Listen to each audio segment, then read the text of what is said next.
믿음이라고 하는 거는요, 하나님의 말씀에 대한 순종을 통하여 열매 맺는 게 믿음이에요. 저는 오늘 하인들의 믿음 이런 제목을 잡았는데, 여러분 잘 아시다시피 예수님께서 공생애를 시작하시고 제일 처음 행하신 기적이 가나의 혼인잔치에서 물이 변하여 포도주 되게 한 사건이지 않습니까? 우리가 익히 자라는 이 말씀을 가지고 오늘 아침 함께 은혜를 받는 시간을 갖도록 하겠습니다. 하인들의 도대체 믿음은 어떤 믿음이었을까요? 그의 어머니가 하인들에게 이르되 너희에게 무슨 말씀을 하시든지 그대로 하라, 이렇게 어머니가 말씀하셨어요. 하인들의 믿음이 첫 번째가 뭐냐면 무슨 말씀을 하든지 그대로 순종하라 하는 말을 들었다는 거예요. 여러분, 믿음은 일단 들어야 돼요. 근데 그대로 하라 하는 말을 들었는데 그게 그 사람들의 믿음이었어요. 예수님이 말씀하시는 것에 이의를 제기하지 말고 그대로 순종해서 행동에 옮기라 하는 것을 예수님의 어머니가 하셨는데 하인들이 그걸 들었다는 거예요. 여러분, 그래서 여러분과 제가 깨달아야 될 게 뭐냐, 우리 성도들은 예수님 말씀을 먼저 그대로 듣는 게 필요해요. 말씀을 들을 때 내가 선별해서 듣는 게 아니고 말씀을 그대로 듣는 그 기본적인 자세가 필요한 겁니다.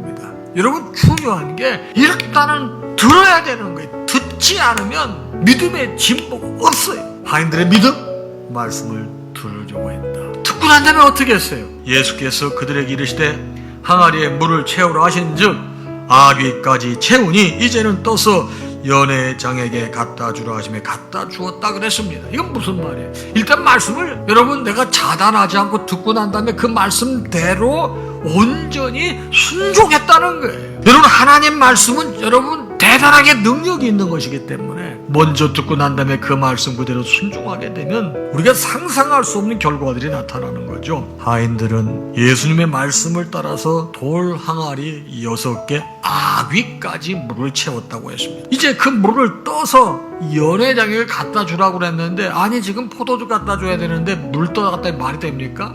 자기들 생각으로는 말이 안 되는 거고, 잘못하면 연회장한테 크게 꾸지람 받을 상황에도 불구하고 예수님께서 바로 떠서 갖다 주라 했을 때 자기 생각, 자기 판단, 자기 경험, 자기 지식 내려놓고 그대로 떠다가 준 거죠. 여러분과 제가 오늘 아침에 배워야 될 중요한 가르침은 뭡니까? 순종하는 모습이에요. 사무엘이 이르되 순종이 제사보다 낫고 듣는 것이 숫 양의 기름보다 낫다 그랬어요. 때로는 하나님의 말씀이 사리에 안 맞는 말씀 같아도 하나님의 말씀이라고 하면 여러분과 제가 일단 순종해야 될 필요가 있다는 거예요. 하나님은 인생이 아니셔요. 시건치 않으세요. 후회가 없으세요. 여러분과 저를 사랑하시는 분이에요. 그러기 그 사실을 믿는다고 하면 거기에서 역사가 일어나는 거예요.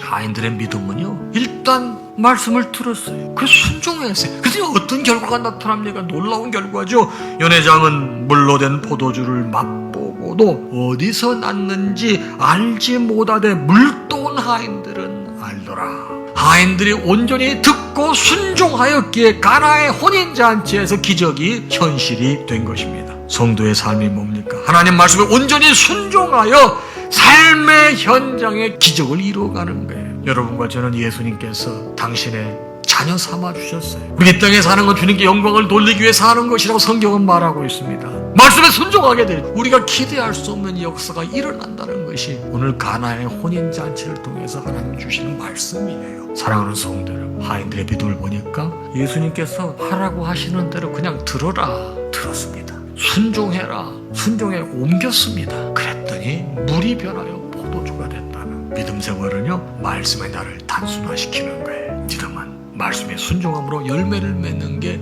믿음이에요. 오늘도 다른 말씀에 순종하지 마시고 나를 살리신 예수의 말씀에 순종하셔서 행복한 한 주 되시기를 주님의 이름으로 축복합니다.